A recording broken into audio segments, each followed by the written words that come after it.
Good morning! It's my Mikey Brooks introduction. Still on that tip. It's been a while. So, random thoughts. This is an opportunity for me also to rant or just to vent or just to express myself. Wait, let me work on my gestures while I'm at it. To express myself on this new light that we've received. The harvest is full. The banquet is upon us. And now we ain't got no money in the bank. How are we gonna eat this banquet? How are we gonna fix a banquet if we ain't got no money? So, let's start over. I just want to share my experience with higher education as a Jehovah's Witness.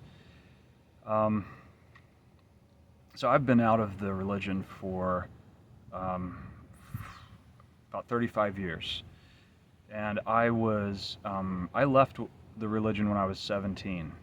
And I feel I'm kind of like a spiritual runaway. That's how I look at it. A lot of people, they get baptized, they have they try to have a family, they try to go that route, they try to become a ministerial servant or an elder, they do everything they can to climb the ranks, and then they think they're their way through it and get out of the Jehovah's Witnesses. For some reason, I don't understand what happened to me or why I was the way I was. I have no idea, because my parents were both, and still are, die-hard believers.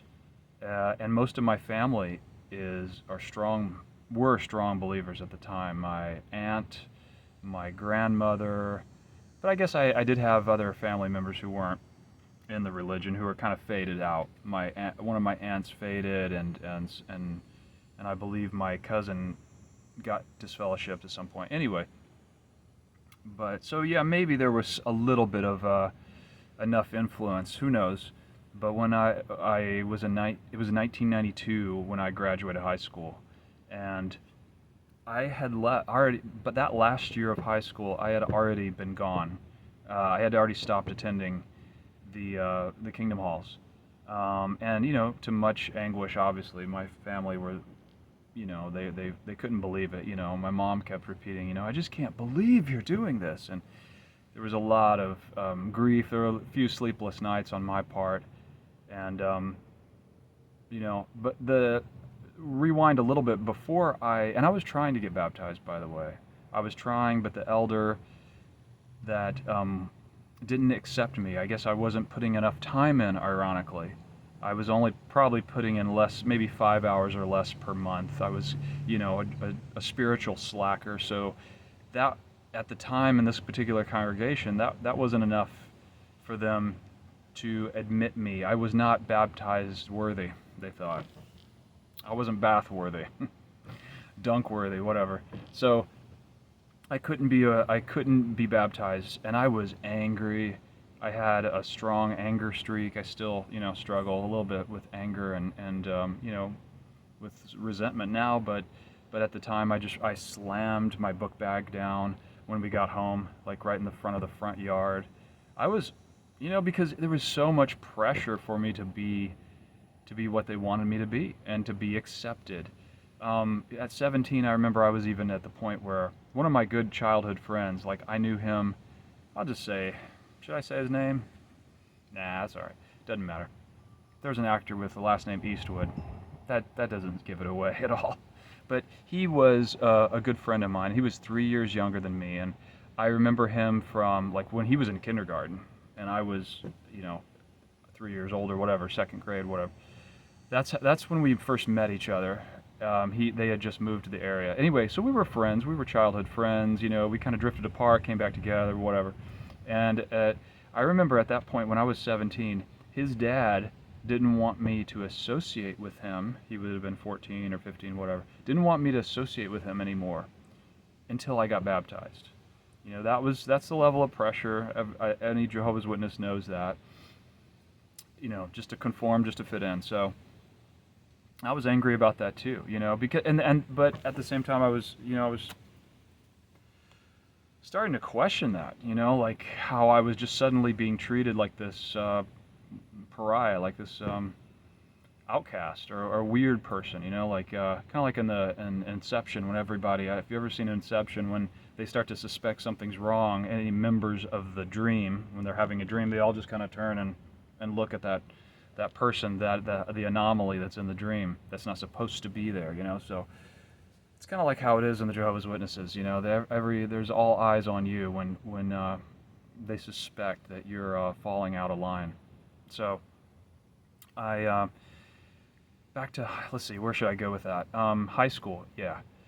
Um, so the last year of high school, I dropped out. I just said it's not worth it to continue. I've got too much pressure. So I cracked, and I made up some reasons. I found scientific reasons I didn't make up reasons. They were legit reasons, but it also kind of reinforced my hormonal urges at that age. No, seriously, just I was 17. I had never been on a date. There were no eligible females in my congregation. I was a shy kid. I wasn't one that made friends outside, at circuit assemblies or certainly not district. I always felt like, these are other people. These are witnesses, but there are even there's echelons of witnesses, and they're not my people, And how can I even begin to get in? That's how shy I was. I was never a good speaker either on the stage. I would, shake, and I couldn't improvise very well on my feet. I was just, I wasn't cut out for it. Well, they don't want improvisers, but I just didn't have the ambition, and that was probably to my favor though that I left. But anyway, so the last year of high school, I did not. I was not in the religion, and that was some tension at first. But let me now. Now I'm actually going to rewind and go to the year before that, 11th grade. I thought I'd be like, because I was still a witness at the time, and then in that year, I remember there were times where the students were encouraged to consider what to do. Makes sense. What are we going to study?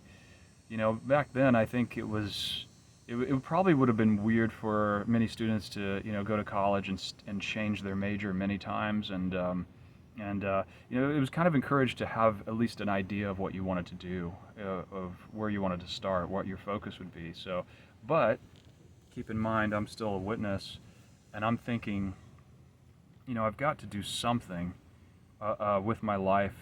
I still had that idea that I just can't be a window washer. I can't have a menial job. I kind of want to have to be in both worlds. I kind of want to be sort of well off enough to be comfortable, to have a decent house, all these things. I kind of liked material stuff, but at the same time, I knew that I couldn't be. I couldn't. There were confines. I couldn't get a bachelor's degree. I couldn't. Certainly not a master's, nothing like that. I couldn't go to college, So and be there full time or anything like that. But maybe like a 2-year degree or something like that, or technical college, of course. So I thought about being a land surveyor. I mean, even before that, should I be a CPA? I think that was my mother's influence. She was always in the white collar world. She was like a secretary for lawyers and a right hand person for the for a lawyer or an insurance salesperson. She really kind of became like the the office boss, or so, the kind of like not the assistant to the regional manager. She was the regional manager in the office. She ran the office pretty much. So she even had ambition. It's not like she just wanted to be a clerk or something. So anyway, but none of that spoke to me. I mean, I have these tendencies, probably I could have wanted to become an actor, or even a comedian for sure. A lot of people said that about me, or a writer, creative writing. Who knows? Coming up with creative comedy, or maybe something in business too, like sales, or being an entrepreneur, which I did eventually have that that instinct. But so what did I do? All of that changed after I left the Witnesses. It was like, okay, now I can do whatever I want. Um, and now I can become an intellectual, quote unquote. I can, maybe become a professor or who knows what. I'm not now. I don't have that the reins of just learning a technical skill, or or just having a job just to make ends meet or something like that. There was more of like, what do I want to become? What do I want to do? So there was just one catch, that my parents didn't prepare me for college. Obviously, um, no Jehovah's Witnesses in my congregation were ever prepared for college. That no one went to college. It was there. Every now and then there was a person in the congregation who had a degree, and it was like an anomaly. It was a weird thing, but we kind of like admired that person. I know that's how I treated them. There was this woman that came in. She was a young single woman who I forget if she was from New York, but she kind of seemed more sophisticated, and I think people noticed that. And she was a she she was a, what do you call it? I guess a journalist. She wrote articles for our local newspaper. And that kind of profession was weird for the witnesses. The most witnesses had blue collar jobs except for the elders. They were like the insurance salesman, and I think there was a realtor in there. And the elders were more white collar. It was very rare for lower ministerial servants, or publishers as they called them, to be my dad was a truck driver all his life. Nothing wrong with that, but he just did not have the ambition or the mindset instilled in him to do more. Um, Aside from various little multi-level marketing businesses that are so common with Jehovah's Witnesses, like Amway, or they got into Melaleuca for a while, if you know that one. Also founded by Mormons, based out of Idaho. But that stuff that's another topic we can for another day. But but that's the kind of things that they were drawn toward, if at all. Like hustles on the side.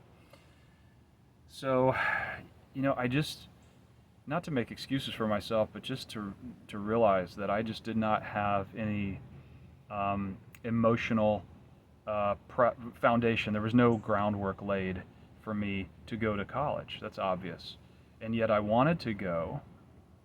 Consciously I wanted to go, but unconsciously, I found out maybe about 2 years later that that's not really what I wanted, or at least that's not what I felt that I deserved. And so anyway, but I did end up going. I'm from a small town in Indiana. There's a college there that was founded by Quakers, and it's a liberal arts college. And I was kind of like a leftist at the time. I had broke away from the religion. I had been on my own for over a year now, probably. That was kind of like a nice honeymoon year. That final year of high school was sort of like where I kind of blossomed and opened up to people around me, the other students around me. And so anyway, I got a few scholarships. I guess I sort of willed it in my family that I'm going to college. I'm going to do this, whether you like it or not, kind of thing. And they just kind of went with it. It was weird because my mother was sort of, they're very codependent people. I think they're just willing to do a lot of things, but they're very concerned with appearance. So what's weird is that I was so insistent on what I wanted that it's like they were just like, okay, well, we'll do this. I mean, since everyone is behind you, maybe I don't know what was the tipping point for them. I guess maybe it was a bad look for them to say, no, you can't do this. We're not going to support you. Get the hell out of our house. They weren't that kind of family. That would have been cold for them. So maybe that was fortunate. Maybe not kind of philosophy. But because it's kind of that Taoist philosophy that sometimes good things do come from extreme conditions, like being shunned or whatever. But I wasn't shunned because I wasn't baptized. I faded. I had my conversations with the elders, and then I was done. I had been done. So I went to this college, and they at the time, I got scholarships that covered about half of it. I had kind of, high school was kind of like the finish line in a lot of ways. And after leaving the J Dubs, it was like my heart wasn't into education at the moment. So I didn't, my grades were slipping a little. I think maybe I had a 3.2 or something, but by the end of it. But I did get some decent scholarships. I wrote a nice letter to that college that I wanted to go to. By the way, it was founded by Quakers, and but it was liberal arts. It attracted a lot of, hippie types and people from the Northeast a lot. It was in the middle of Indiana, but it had a nice ethos to it, a nice, philosophy. So I went there. I went there, and it was like the time of my life, for the first trimester, they called them. They were divided into 3 parts, and I was having a great time. And then I remember one conversation with my mom while I was on campus, and she said that she basically guilt tripped me. For the first time, I guess it didn't dawn on me. I was like free. I was doing what I wanted, and they were very grudgingly supporting me in a very codependent way.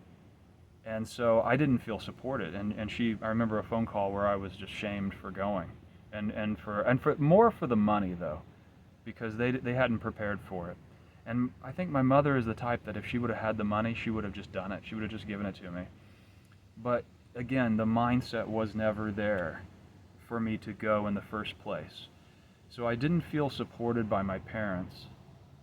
I didn't realize I was, like a refugee, an escapee, a survivor of this extreme cult-like religion. I'll call it a cult. So see, it's even difficult for me to call it that because I'm thinking they're probably going to watch this. But, they just didn't, I didn't have the emotional, the programming for it, you can say. So I didn't feel, after I heard my mom say that, and just over time, priorities shifted. And I was an 18-year-old kid who left all of the support systems, and didn't know where to go after that. And so I was like a lost child in the world. I mean, it was a wild experience. At first it was like freeing, it was like paradise, it was wonderful. And then I realized, I just didn't have the drive to, or the purpose anymore. I was like I say, I was free, and I just kind of, I remember I slowed down. I got into a relationship there at the college. It was kind of a weird, not healthy relationship, I'd say. I just had lost my center of gravity. I didn't know what to do. So anyway, I got really sick. My grades were kind of slipping that second trimester, I think, after Christmas of that first year. And I was very sick. When I came back, I was just, my heart wasn't into it. I couldn't focus. I hated some of the teachers there, at college. I didn't know what I was going to study. College and education was the last thing on my mind at that point. I had no idea that I would, I basically had PTSD, what many people would call it.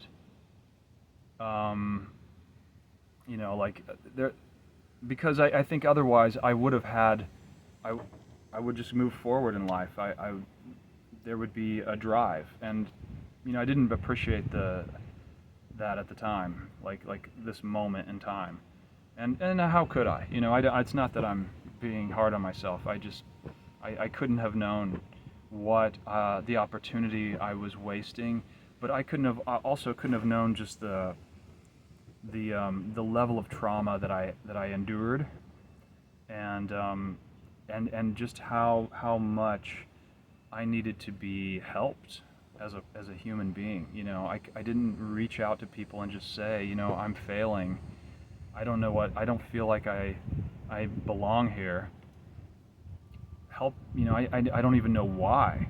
It took me years to kind of to see a bird's eye view of what happened to me, and to realize that um, that I was traumatized, and I didn't even know it, and so I made a lot of unconscious decisions that were very destructive in my life from then on. But I got very sick that second trimester, um, and I believe that was my body's way of like rejecting the whole experience and just saying, look, I don't feel supported here. I don't know what I'm doing here. I feel so lost. I'm out. I'm done. Get me out of here. I loved a lot of the people that I met in college. I had a mostly a good experience there, except for, like I say, a couple of classes that I didn't like.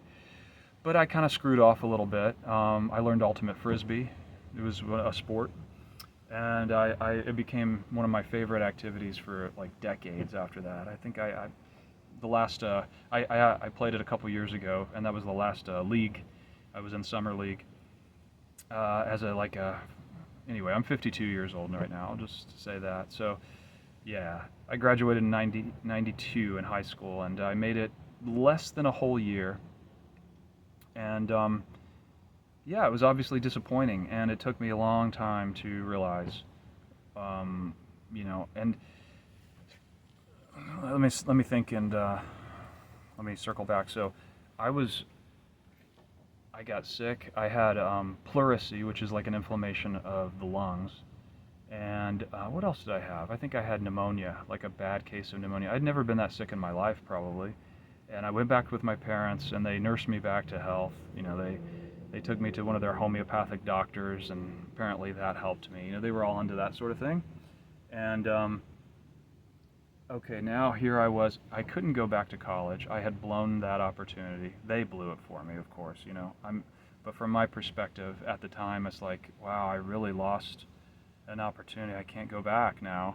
I've lost the scholarships probably. I didn't even know if I could. I don't even remember if I tried. I did. My parents weren't willing to pay for anything else. What the f do I do? So that was the beginning of me feeling like the loneliest man in the world. And just falling into the wrong things, and not having a clue about life. Yeah, that was the beginning. And I even went back to that college because I wanted to be there. I didn't want to be with my family. Like I say, I was kind of an emotional or a spiritual runaway. I couldn't stay with them. They wanted me just to come back to Jehovah. They said, just come back to the religion. So I left, and I went back to that campus, and I lived like a stowaway. I lived with one of the friends that I had met, and I lived with him for that last trimester in the spring. And I remember I was sitting outside in the cafeteria. People would bring me food, and I was kind of like a homeless kid. It wasn't the first time, but I did that. Yeah, that happened. And I just didn't know what to do. And anyway, I eventually, they had to graduate. They had to get out of there. My roommate, not roommate, but the guy that was hosting, kind enough to host me there. And by the way, I think I went back to my aunt's pet store I had worked at. I just barely was making it. I didn't have any rent or any expenses at that time. I didn't even have a car. I think I was riding a bike, and I was like 19 years old, right? So. Eventually, I got an apartment. Fast forward about another 9 months, I got an apartment with another guy that I knew at that pet store, and I rented an apartment from my aunt. And this is the aunt that dropped out of the religion. And what's weird is that, I'm sorry, I feel kind of guilty for. I don't want to speak ill of her, but this is a testament to the amount of trauma in my family. Is that she died of cancer about 10 years ago, and she had a very difficult life. She left the religion, but she also didn't get any help as far as I know. She just tried to, like myself, I think she just tried to will her way into a decent life. But she had lots of problems, lots of things that a lot of the family didn't know about, and there were just a lot of secrets. Like many Jehovah's Witnesses live secretive lives. I think a lot of ex-Jehovah's Witnesses end up going that path, especially back then when we just didn't have enough information to to really process what had happened to us. And there are probably a lot of Jehovah's Witnesses like that too. They get into addiction, that just never really fully recover from that experience. Yeah. So, but it's just strange. We never had conversations about being ex-Jehovah's Witnesses. What's it like? What should we do? It's just interesting because that was an aunt that I really loved and admired, and she was the cool aunt in my family. And it's just sad that we never talked about our experience of we're kind of we're two black sheep out of the religion. So was her son, my cousin, but it was just survival. And I guess maybe we still wanted the love of our family. We were very codependent people. We kind of still wanted their acceptance. So we just never talked about it. She never talked about it with me, never, said, how you doing? I'm a 19-year-old kid out in the world. Just never felt supported, by my family. Maybe, yeah, they'd put a roof over my head if I came back, crawling back to them, when that happened from time to time. But, with more resentment, especially from my dad. He resented me ever crawling back to them and not having a job, not knowing what to do. They created the whole problem. But they didn't see themselves as the reason, and they blamed, I was their biggest disappointment. There was a lot of that at that time. It's tough for me to say this out loud in front of, if I am posting this, so it's sad. And, so I lived with that in my 20s, and eventually, I think for someone just escaping the Jehovah's Witnesses, and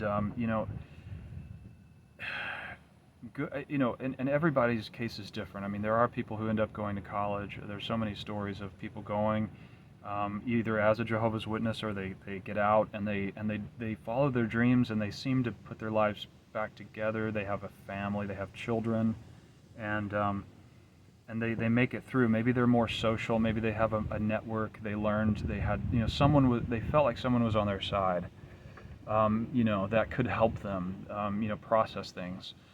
That's very helpful. And what was I going to say about that? But yeah, even it's so much about emotions and attitude.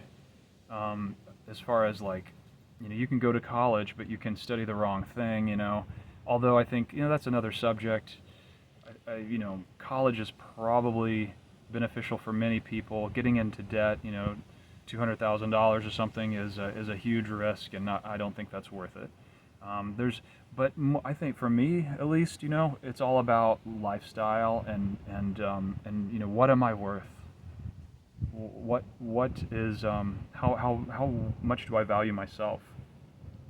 And so, over the years, I got into recovery. That was one of the huge things, because I suffered from addiction, and I got into recovery after so much pain, that that helped, because I finally was able to speak about my experiences with other people and open up, and and get sort of like these mentors, sort of like these kind of pseudo life coaches, or even father figures, that helped me, where I could actually talk about things, and they just had a fresh and healthy perspective, even though they were also recovering addicts. But I mean, we were all in this to get better in life, and to and I could see a lot of people came from a lot of trauma. It didn't, not just the Jehovah's Witnesses, but there's many flavors of the same ice cream out there. So that really helped. And I think once I did that, once I think I was able to sincerely work on myself, some big changes happened to me on like the professional plane and material plane, things that kind of almost seemed magical. I started to believe in a higher power again. I'm not going to go there, don't worry. You might want me to go there, but I'm not going to go there.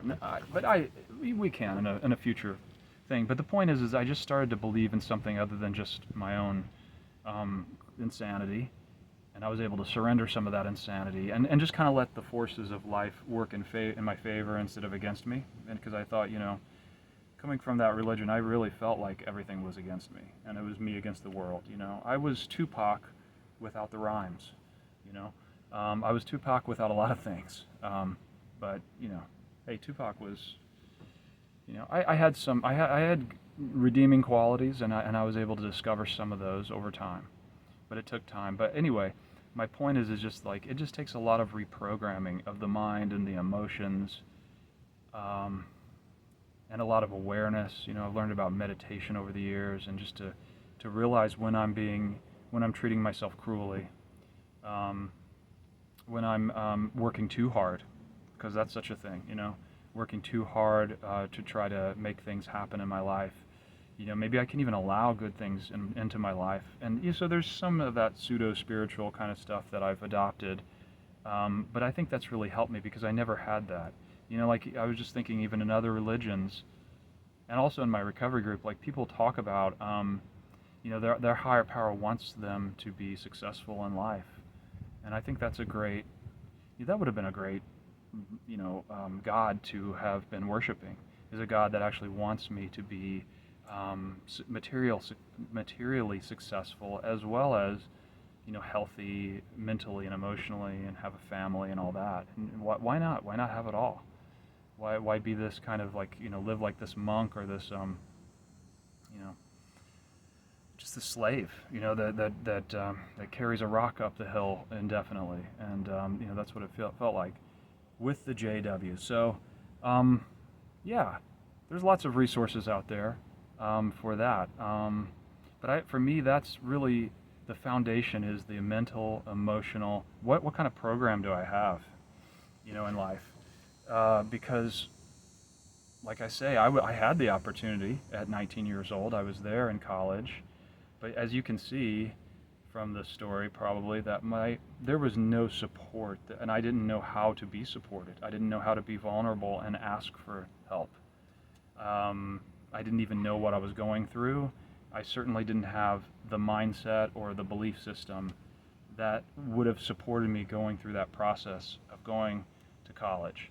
And I think that's important too for, and I guess if any ex-Jehovah's Witness is out there and struggles with that, it is good, it is refreshing to hear perspectives that encourage us and that help us think that we can do it, because there's enough victim mentality in the world, and I'm victim to that. I'm guilty of that many times. I like to indulge in politics, and a lot of times people who indulge in politics a lot of times want to feel like a victim of another group. They're in a there's a lot of us versus them in that as well. There's a lot of cult-like thinking around the world. So anyway, that's just that's my story. That this is a journey where I just continue to learn to feel more deserving, more worthy, have more grace for myself, because I'm going to make mistakes also. I think also coming from the witnesses, whether, especially like even trying to be an entrepreneur, or trying to, maybe even picking the wrong thing, going to college and picking the wrong thing. I think it's okay to make mistakes. I think it's okay to believe that there is always a way forward and for us. And mistakes are even okay and part of the process too. So, just, it's a reset. A great reset is happening, brothers. And but that's all. I just wanted to get that out of me. I've been thinking about it, and so many other people are telling their stories now. And at the risk of being like a grandpa who's going to fade away into the background here, talk to you later. You have a good one. Here's to your learning. I hope this was educational. Bye. Take care. You too. Bye.